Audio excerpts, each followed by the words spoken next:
जोहार दोस्तों, स्वागत है आपका झारखंड न्यूज नेटवर्क में। आइए देखते हैं आज की तमाम बड़ी खबरों को। अमित शाह 21 सितंबर को आएंगे झारखंड। साहिबगंज के भोगनाडीह में करेंगे परिवर्तन संकल्प यात्रा की शुरुआत। केंद्रीय गृह मंत्री अमित शाह 21 सितंबर को झारखंड आएंगे। वह संथाल परगना के भोगनाडीह से भाजपा की परिवर्तन संकल्प यात्रा की शुरुआत करेंगे। इसमें भाजपा शासित राज्यों उत्तर प्रदेश, ओडिशा, मध्य प्रदेश, छत्तीसगढ़ के मुख्यमंत्री भी शामिल होंगे। भोगनाडीह में श्री शाह पार्टी की ओर से आयोजित सभा को संबोधित करेंगे। इसको लेकर पार्टी की ओर से तैयारी शुरू कर दी गई है। प्रदेश स्तर से जिला स्तर तक कमेटी का गठन किया गया है। प्रदेश स्तर की कमेटी में राज्यसभा सांसद दीपक प्रकाश को संयोजक, प्रदेश महामंत्री प्रदीप वर्मा व पूर्व सांसद समीर उरांव को सह संयोजक बनाया गया है। वहीं अलग अलग प्रखंडों के लिए अलग अलग नेताओं को जिम्मेवारी सौंपी गई है। पार्टी की ओर से 20 से 30 सितंबर के बीच 6 सांगठनिक प्रमंडलों में परिवर्तन संकल्प यात्रा निकाली जाएगी। गिरिडीह के झारखंडी धाम से यात्रा निकाली जाएगी। इसके अलावा कोल्हान, रांची, हजारीबाग व पलामू प्रखंड में भी परिवर्तन यात्रा निकाली जाएगी। इसमें पार्टी के राष्ट्रीय अध्यक्ष जेपी नड्डा, केंद्रीय रक्षा मंत्री राजनाथ सिंह, केंद्रीय सड़क परिवहन मंत्री नितिन गडकरी समेत प्रदेश के शीर्ष नेता, सांसद, विधायक शामिल होंगे। पार्टी की ओर से आयोजित परिवर्तन संकल्प यात्रा सभी 81 विधानसभा तक पहुंचेगी। इसको लेकर मंगलवार को प्रदेश भाजपा कार्यालय में हुई बैठक में विस्तार से चर्चा की गई। बैठक में भाजपा के विधानसभा प्रभारी व केंद्रीय मंत्री शिवराज सिंह चौहान, विधानसभा सह प्रभारी व असम के मुख्यमंत्री हिमंता बिस्वा शर्मा, प्रदेश अध्यक्ष बाबूलाल मरांडी, नेता प्रतिपक्ष अमर बावरी, क्षेत्रीय संगठन महामंत्री नागेंद्र त्रिपाठी, संगठन महामंत्री कर्मवीर सिंह, केंद्रीय मंत्री अन्नपूर्णा देवी, राज्यसभा सांसद दीपक प्रकाश, समीर उरांव, प्रदीप वर्मा समेत कई नेता मौजूद रहे। राज्यपाल संतोष गंगवार ने गिरिडीह में ब्लड बैंक भवन का किया शिलान्यास। जाने क्या क्या होगी सुविधाएं। गिरिडीह रेड क्रॉस भवन में लगभग 1 करोड़ रुपए की लागत से बनने वाले आधुनिक ब्लड बैंक भवन का शिलान्यास राज्यपाल संतोष कुमार गंगवार ने बुधवार को किया, जहां उन्होंने गिरिडीह रेड क्रॉस सोसाइटी के कार्यों की सराहना की। साथ ही उन्होंने ब्लड बैंक भवन के जल्द निर्माण की उम्मीद जताई है। इससे पहले राज्यपाल का स्वागत रेड क्रॉस सोसाइटी के अध्यक्ष सह उपायुक्त नमन प्रियस लकड़ा ने गुलदस्ता देकर किया, जबकि सोसाइटी के चेयरमैन अरविंद कुमार ने शॉल ओढ़ाकर सम्मानित किया। इसके बाद रेड क्रॉस परिवार की ओर से सचिव विवेश जलान ने राज्यपाल को एक मोमेंटो सौंपा। इस मौके पर राज्यपाल संतोष कुमार गंगवार ने अपने संबोधन में गिरिडीह रेड क्रॉस सोसाइटी के कार्यों की सराहना की। साथ ही शीघ्र ही ब्लड बैंक भवन निर्माण की उम्मीद जताई, ताकि इसका लाभ ज्यादा से ज्यादा जरूरतमंदों को मिल सके। ब्लड बैंक भवन के पहले तल्ले में ब्लड बैंक व रेस्ट रूम समेत अन्य सुविधाएं होंगी, जबकि तीसरे मंजिले पर सेपरेशन यूनिट की व्यवस्था होगी, जहाँ से लोग जरूरत के अनुसार रेड सेल, प्लाज्मा व प्लेटलेट्स के साथ होल्ड ब्लड ले सकेंगे। सीएम हेमंत सोरेन से अर्थशास्त्री जियाद रेज और चुनावी विश्लेषण योगेंद्र यादव ने की मुलाकात। इन मुद्दों पर हुई चर्चा। अर्थशास्त्री जियाद रेज, चुनावी विश्लेषण योगेंद्र साव, झारखंड जनाधिकार महासभा के प्रतिनिधिमंडल ने झारखंड के मुख्यमंत्री हेमंत सोरेन से मंगलवार को देर शाम उनके आवास पर मुलाकात की। इस दौरान उनसे मिलने आए लोगों ने झारखंड के विशेष मुद्दों पर बात की। सीएम हेमंत ने अपने सोशल मीडिया हैंडल एक्स पर ट्वीट कर इसकी जानकारी दी है। मुख्यमंत्री हेमंत सोरेन ने सोशल मीडिया एक्स पर ट्वीट करते हुए कहा कि जाने माने अर्थशास्त्री श्री जियाद रेज से झारखंड के मुद्दों पर बात हुई। उनके द्वारा किए गए पोस्ट की तस्वीर पर साफ साफ देखा जा सकता है कि सीएम हेमंत सोरेन उनके आगमन पर बेहद उत्साहित नजर आ रहे हैं। अर्थशास्त्री साइकिल से उनके आवास पर पहुंचे, जिसके बाद एक तस्वीर पर दोनों बात करते हुए कहीं जाते दिखाई पड़ रहे हैं। इसके थोड़ी ही देर बाद सीएम हेमंत ने एक और पोस्ट किया, जिसमें वे झारखंड जनाधिकार महासभा के प्रतिनिधिमंडल से मुलाकात करते हुए दिखाई पड़ रहे हैं। उनके साथ अर्थशास्त्री जियाद रेज, योगेंद्र यादव समेत कई लोग हैं। उन्होंने तस्वीर के साथ एक पोस्ट कर लिखा कि झारखंड जनाधिकार महासभा के प्रतिनिधिमंडल से मुलाकात की। उन्होंने महत्वपूर्ण मांगों को लेकर ज्ञापन सौंपा। मैंने उन्हें आश्वस्त किया है कि राज्य सरकार उनकी मांगों पर गंभीरता पूर्वक विचार करेगी और यथोचित कार्रवाई करेगी। जनता की आवाज सुनना और उनके हितों के लिए काम करना हमारी प्राथमिकता है। देवड़ी में आदिवासियों का महाजुटान, मंदिर के ट्रस्ट को भंग करने की मांग। देवड़ी मंदिर के मामले को लेकर रांची के कई आदिवासी संगठनों की बुधवार को देवड़ी गांव में बैठक जारी है। इसमें आदिवासी समन्वयन समिति के लक्ष्मी नारायण मुंडा, पूर्व विधायक देव कुमार धान, धर्मगुरु बंधन तिग्गा शामिल हुए हैं। बैठक का संचालन करने वाले लक्ष्मी नारायण मुंडा और बंधन तिग्गा ने मंदिर के ट्रस्ट को भंग करने की मांग की है। इससे पहले धर्मगुरु बंधन तिग्गा ने 11 सितंबर को देवड़ी में होने वाली महत्वपूर्ण बैठक की जानकारी दी थी। आदिवासी समुदाय की ये बैठक मंदिर के बगल में स्थित एक मैदान में चल रहा है। बैठक के बाद ही आगे की रणनीति का पता चल सकता है। इससे पूर्व सोमवार को देवड़ी के कई ग्रामीण मुख्यमंत्री हेमंत सोरेन से मिलने उनके कांके रोड स्थित उनके आवास पर पहुंचे थे, जहां ग्रामीणों की मुख्यमंत्री से मुलाकात नहीं हो सकी थी। ग्रामीणों की ओर से आदिवासी समन्वयन समिति के लक्ष्मी नारायण मुंडा ने मुख्यमंत्री सचिवालय को आवेदन सौंपा है। लक्ष्मी नारायण मुंडा ने इसमें देवड़ी मंदिर में बनाए गए ट्रस्ट मंदिर की जमीन के फर्जी तरीके से हस्तांतरण और स्थानीय आदिवासियों को हाशिए पर रखने को लेकर सवाल उठाए गए हैं। धर्मगुरु बंधन तिग्गा ने कहा कि देवड़ी के ग्रामीण 2 दिन मुख्यमंत्री से मिलने उनके आवास पर पहुंचे, पर वे नहीं मिल पाए। ग्रामीण वहां अपने हक और अधिकार की बात कर रहे हैं। बुधवार को होने वाली बैठक में इन मुद्दों पर विचार किया जाएगा। आंदोलनकारियों के झारखंड बंद का मिला जुला असर, जाने किन जिलों में क्या थी स्थिति। झारखंड आंदोलनकारी संघर्ष मोर्चा ने बुधवार को झारखंड बंद आह्वान किया था, जिसका मिला जुला असर देखने को मिला है। कई जिलों में इसका कोई असर देखने को नहीं मिला, तो वहीं कहीं कहीं इसका हल्का प्रभाव देखने को मिला। बोकारो, गुमला, पलामू के कई इलाकों में सड़क जाम कर दिया गया। इससे राहगीरों को भारी परेशानियों का सामना करना पड़ा। कुछ समय के लिए वाहनों का परिचालन थम गया था। बोकारो के चास, जोधाडी मोड़ और जैना मोड़ 4 लेन समेत कई स्थानों पर आंदोलनकारियों ने सड़क जाम कर दिया। सुबह 6 बजे से ही वे सड़कों पर जाके बैठ गए थे। वहीं गुमला के झारखंड और छत्तीसगढ़ बॉर्डर पर स्थित माझाटोली गांव व पालकोट, बसिया व भरनो नेशनल हाईवे को दोपहर 1 बजे तक जाम कर दिया गया था। सभी आंदोलनकारी सुबह से ही अपने पारंपरिक हथियार लेकर सड़कों पर उतर आए, जबकि खूंटी में इसका बहुत ज्यादा असर देखने को नहीं मिला। सभी दुकानें आम दिनों की तरह खुली रही। वाहनों की आवाजाही भी सामान्य दिनों की तरह ही रही। झारखंड आंदोलनकारी संघर्ष मोर्चा के सदस्यों ने बोकारो के चास, जोधाडी मोड़ चौक पर सुबह 6 बजे से दोपहर 12:30 बजे तक जाम रखा। आंदोलनकारियों ने ढोल नगाड़े के साथ राज्य सरकार के खिलाफ विरोध प्रदर्शन किया। इस दौरान जमकर नारेबाजी की। मोर्चा के सदस्यों ने आवश्यक सेवाएं को छोड़कर चास में मौजूद सभी दुकानों को बंद कराया। दोपहर तक मेडिकल, दूध व फल सब्जी का दुकान छोड़कर ज्यादातर दुकानें भी बंद रहा। जोधाडी मोड़ चौक पर जाम होने के कारण धनबाद, चंदन कियारी व पुरुलिया मुख्य पथ पर भारी वाहनों की लंबी कतार लग गई। गुमला में जंगली हाथियों से परेशान महिलाओं ने वन विभाग के दफ्तर के सामने किया प्रदर्शन। जाने क्या है उनकी मांग। गुमला के जारी प्रखंड में आए दिन जंगली हाथियों का झुंड उत्पात मचाता रहता है। इसे लेकर महिलाएं आक्रोशित हैं। बुधवार को कई गांव की महिलाएं चैनपुर वन विभाग के दफ्तर के सामने धरना प्रदर्शन किया और जल्द से जल्द हाथियों को बाहर खदेड़ने की मांग की। इसके अलावा उन्होंने पीड़ित किसानों के लिए भी मुआवजे की डिमांड रखी। गुमला में धरना प्रदर्शन में शामिल महिलाओं का कहना है कि हम हर दिन डर के साए में जीने को मजबूर हैं। आए दिन हाथियों का झुंड गांव में आकर फसल और घरों को नुकसान पहुंचा रहे हैं। अभी तक जितने भी लोगों की फसलों की बर्बादी और घर का नुकसान हुआ है, उसमें किसी को भी मुआवजा नहीं मिला है। न ही वन विभाग के अधिकारी इसे लेकर गंभीर हैं। प्रदर्शन कर रही महिलाओं ने आगे कहा कि पहले सिर्फ एक हाथी का तांडव इस क्षेत्र में था, अब 5 जंगली हाथियों ने यहाँ आतंक मचा रखा है। गाँव के लोग रात्रि जागरण करने को विवश हैं। महिलाओं ने आगे वन विभाग को कड़ी चेतावनी देते हुए कहा कि जल्द से जल्द जंगली हाथियों को नहीं खदेड़ा गया और पीड़ित किसानों को मुआवजा नहीं मिला तो सड़क पर उतरकर उग्र आंदोलन करेंगे।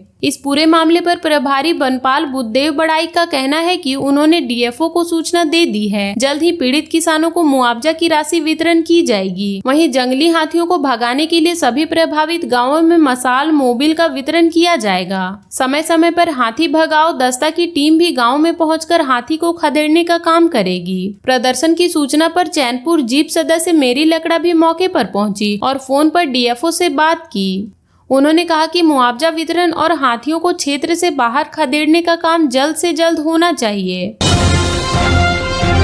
योगेंद्र यादव बोले, आदिवासी क्षेत्रों में झामुमों की पकड़ मजबूत। योगेंद्र यादव देश के जाने माने समाजशास्त्री, सामाजिक कार्यकर्ता और जनपक्षीय राजनीति करने वाले शख्स हैं। देश में चुनावी विद्या सेफोलॉजी में उन्होंने सबसे प्रामाणिक और वैज्ञानिक धरातल दिया है। फिलहाल उन्होंने चुनाव पूर्वानुमान करना छोड़ दिया है। सामाजिक सरोकार को लेकर देश भर में संघर्षशील ताकतों के बीच वह घूम रहे हैं। भारत जोड़ो अभियान के अगुवा हैं। उन्होंने कहा कि मैंने पूर्वानुमान करने से कान पकड़ ली है, कायदे से बीजेपी यहाँ जीतना चाहिए। मोटे तौर पर आप देखेंगे कि लोकसभा चुनाव की पुनरावृत्ति होती है तो भाजपा आगे है, लेकिन जमीन पर ऐसा नहीं दिख रहा है। 81 विधानसभा में से 51 लीड मिली है तो उसे आगे आना चाहिए, लेकिन जमीन पर वह स्थिति नहीं दिख रही है। 5 सीटें जो इंडिया गठबंधन ने जीती है वो सब आदिवासी सीटें हैं। आदिवासी क्षेत्रों में झामुमो की पकड़ कमजोर होते दिख रही है। लोकसभा चुनाव के बाद मजबूत हुई होगी, कमजोर नहीं। लेकिन भाजपा ने यहाँ परफॉर्म किया, वह तरह तरह की बातें आ रही है। नई नई पार्टी उन इलाकों में आ रही है। एसीबी की बड़ी कार्रवाई, हजारीबाग सदर एसडीओ के आवास और दफ्तर पर मारा छापा। एसीबी की टीम ने हजारीबाग के सदर एसडीओ शैलेश कुमार के गिरिडीह स्थित आवास और समाहरणालय स्थित उनके दफ्तर पर बुधवार को छापा मारा है। एंटी करप्शन ब्यूरो के अधिकारी उनसे पूछताछ कर कई कागजात खंगाल रहे हैं। जानकारी के मुताबिक बड़गई अंचल मामले में भी ये कार्रवाई की गई है। जानकारी के मुताबिक एसीबी की टीम बुधवार सुबह सुबह 2 भागों में विभक्त होकर हजारीबाग के एसडीओ शैलेश कुमार के गिरिडीह स्थित आवास और हजारीबाग समाहरणालय स्थित उनके दफ्तर पर छापा मार दिया। उनके कार्यालय में लगभग 8 की संख्या में एसीबी के अधिकारी पहुंचे और उनसे पूछताछ कर जमीन के कई कागजात को खंगालना शुरू कर दिया। वहीं इतनी ही संख्या में ही लगभग गिरिडीह स्थित उनके आवास पर दबिश डाली गई। इस दौरान सुरक्षा के कड़े इंतजाम थे, किसी को भी अंदर या बाहर जाने की अनुमति नहीं थी। फिलहाल कोई भी अधिकारी इस मामले में बात करना नहीं चाह रहा है। वहीं पुलिस को भी इस बारे में कोई जानकारी नहीं है, वह ऊपर से मिले आदेश का पालन कर रहे हैं। बताया जा रहा है कि भ्रष्टाचार निरोधक ब्यूरो गिरिडीह और हजारीबाग के अलावा रांची, चाईबासा में भी स्थित उनके ठिकानों पर छापा मारा है। बता दें कि कई बड़गई अंचल जमीन मामले में बरियातू थाने में एफआईआर दर्ज हुई थी। इसके बाद अब तक इस मामले में एसीबी जांच कर रही है। शैलेश कुमार राज्य प्रशासनिक सेवा के अधिकारी हैं। वह इससे पहले रांची के बड़गई अंचल में बतौर अंचल अधिकारी काम कर चुके हैं। इसके अलावा बेरमो में भी एसडीओ रह चुके हैं। उनके पिता भी रिटायर अफसर रह चुके हैं। शैलेश के भाई रिंकू सिन्हा गिरिडीह में मार्बल का कारोबार करते हैं। बड़गई जमीन मामले को लेकर एसीबी बीते कई दिनों से गहन जांच कर रही है। इसके बाद अधिकारी शैलेश कुमार के ठिकानों पर ये छापा मारा गया है। सूचना तो यह भी है कि इस मामले में जिन आरोपियों की जमानत दिया गया है उन सभी के बारे में भी जानकारी इकट्ठा की गई है। जमीन मामले में एंटी करप्शन ब्यूरो की यह सबसे बड़ी कार्रवाई है। इस छापेमारी में 60 से अधिक पदाधिकारी व पुलिस शामिल है। जांच के दौरान सदर अनुमंडल पदाधिकारी शैलेश कुमार अपने आवास में थे। उनके दफ्तर में भी कार्यरत कर्मी भी टीम का सहयोग कर रहे हैं। उन्हें बाहर निकलने की भी इजाजत नहीं दी गई है। पूरे दफ्तर की सुरक्षा गहरा में लिया गया है।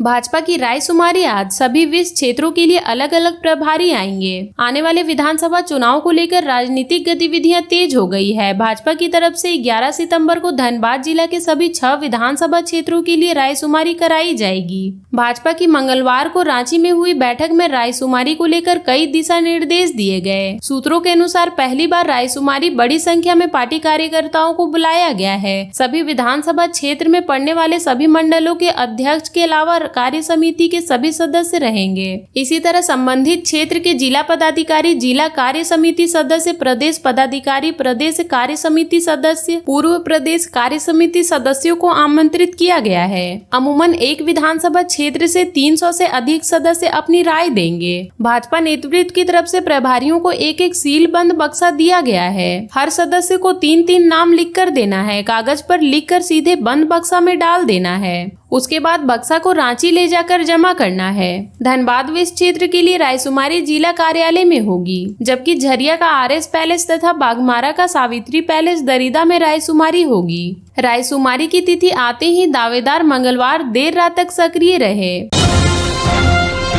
कारोबारी से छिनतई मामला, सीसीटीवी में दिखे बदमाश, तलाश में जुटी पुलिस। न्यू सीताराम डेरा निवासी मसाला कारोबारी मनोज अग्रवाल से 8 लाख रुपए की छिनतई के मामले में सीसीटीवी फुटेज में 3 बदमाश की तस्वीर पुलिस को मिली है। छिनतई में प्रयुक्त बाइक की भी तस्वीर पुलिस को मिली है। पुलिस सीसीटीवी फुटेज के आधार पर बदमाशों की तलाश में जुट गई है। पुलिस संदिग्ध हाल के ही दिनों में छिनतई के आरोप में जेल से छूटे बदमाशों को हिरासत में लेकर पूछताछ कर रही है। फिलहाल किसी की भी गिरफ्तारी नहीं हो सकी सकी है। मालूम हो कि सोमवार की देर रात साक्षी बाजार से दुकान बंद कर बाइक से घर लौटने के क्रम में सीताराम डेरा चंद्रकुंज के पास बाइक पर सवार 3 बदमाशों ने कारोबारी मनोज अग्रवाल के कर्मचारी निरंजन गोप के हाथ से रुपए से भरा थैला छीनकर फरार हो गए थे।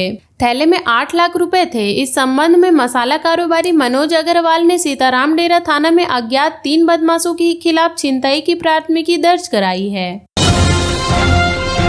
बंगाल की खाड़ी की ओर बढ़ रहा चक्रवात, झारखंड में 5 दिन तक भारी बारिश की चेतावनी। म्यांमार से एक चक्रवात तटीय बांग्लादेश और बंगाल की खाड़ी की ओर बढ़ रहा है। 2 दिनों में पश्चिमोत्तर बंगाल की खाड़ी में पहुंचने का अनुमान है। इस चक्रवात की वजह से झारखंड में 5 दिनों तक भारी बारिश होगी। भारत मौसम विज्ञान विभाग के रांची स्थित मौसम केंद्र ने येलो अलर्ट जारी करते हुए ये जानकारी दी है। मौसम केंद्र ने कहा कि मानसून टर्फ राजस्थान के बीकानेर सीकर होते हुए मध्य प्रदेश और उससे सटे पेंड्रा रोड राउरकेला दीघा के रास्ते आगे बढ़ रहा है, जो बंगाल की खाड़ी की ओर जाएगा। झारखंड में 5 दिनों तक भारी बारिश का अनुमान मौसम विज्ञान ने जारी किया है। कहा है कि 11 से 15 सितंबर तक झारखंड में कहीं कहीं भारी बारिश होगी। मौसम वैज्ञानिक ने बताया कि पिछले 24 घंटे के दौरान झारखंड में मानसून की गतिविधियां सामान्य रही। लगभग सभी जगहों पर गरज के साथ हल्के से मध्यम दर्जे की वर्षा हुई। सबसे अधिक बारिश धनबाद जिले के बलियापुर में हुई। यहाँ 83.2 मिलीमीटर वर्षा हुई। सबसे अधिकतम तापमान सरायकेला में और सबसे कम न्यूनतम तापमान रांची में रिकॉर्ड हुआ।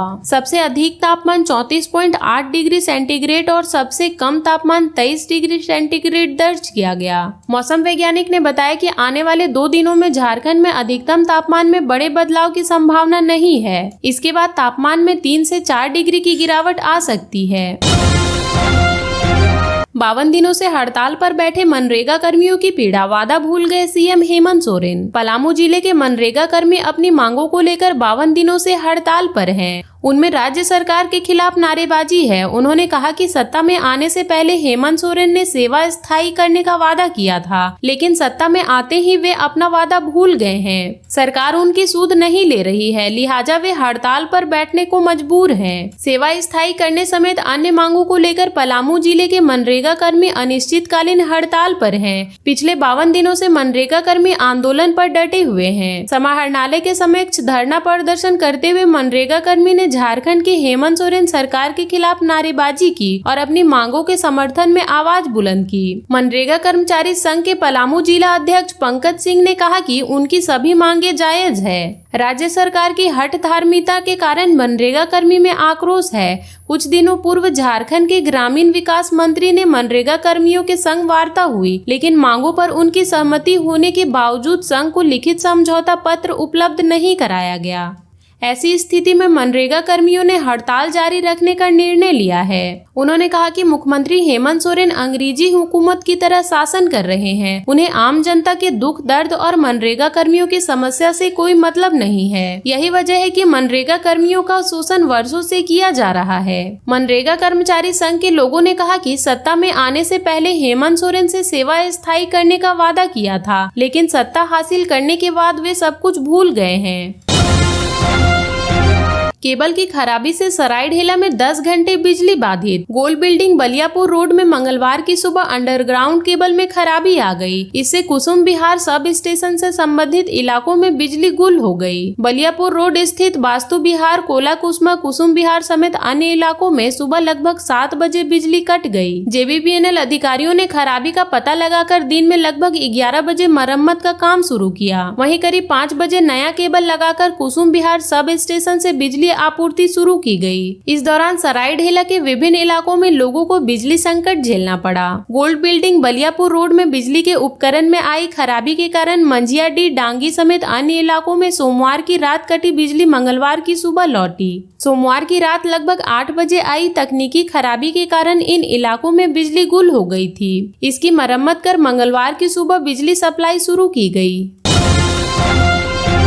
अपहरण के आरोपी की मौत पर डॉक्टर का बड़ा बयान, पोस्टमार्टम के दौरान हुई वीडियोग्राफी। पलामू में नाबालिग के अपहरण मामले में गिरफ्तार आरोपी कुंदन पांडे की मौत हो गई। सुबह तड़के आरोपी की तबीयत बिगड़ने के बाद उसे अस्पताल में भर्ती कराया गया, जहां उसे मृत घोषित कर दिया गया। वहीं इस मामले में ड्यूटी पर तैनात चिकित्सक सुनील टुडे ने अहम खुलासे किए हैं, जिसमें कहीं न कहीं किसी साजिश की ओर इशारा हो रहा है। घटना के वक्त अस्पताल में डॉक्टर सुनील टुडू भी तैनात थे। वे कहते हैं कि सुबह करीब 5 बजे कैदी कुंदन को अस्पताल लाया गया था।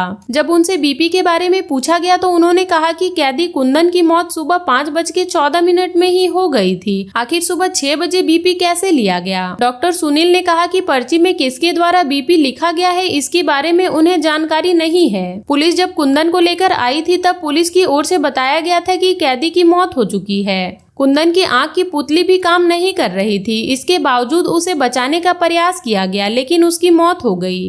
केंद्रीय कारा मेदिनीनगर के जेलर प्रमोद कुमार ने बताया कि कारा प्रशासन द्वारा बताया गया था कि कुंदन कुमार पांडे की तबीयत खराब है। तत्काल जेल के गार्ड द्वारा कुंदन कुमार पांडे को MMCH अस्पताल भेजा गया था। इसके बाद इलाज के दौरान कुंदन कुमार पांडे की मौत की जानकारी मिली। कैदी कुंदन कुमार पांडे की मौत के बाद मजिस्ट्रेट की उपस्थिति में मेडिकल टीम गठित कर पोस्टमार्टम किया गया है। इस मेडिकल टीम में डॉक्टर हरिओम, डॉक्टर विजय सिंह व डॉक्टर RK रंजन की उपस्थिति में पोस्टमार्टम किया गया। पूरे पोस्टमार्टम का वीडियोग्राफी किया गया है।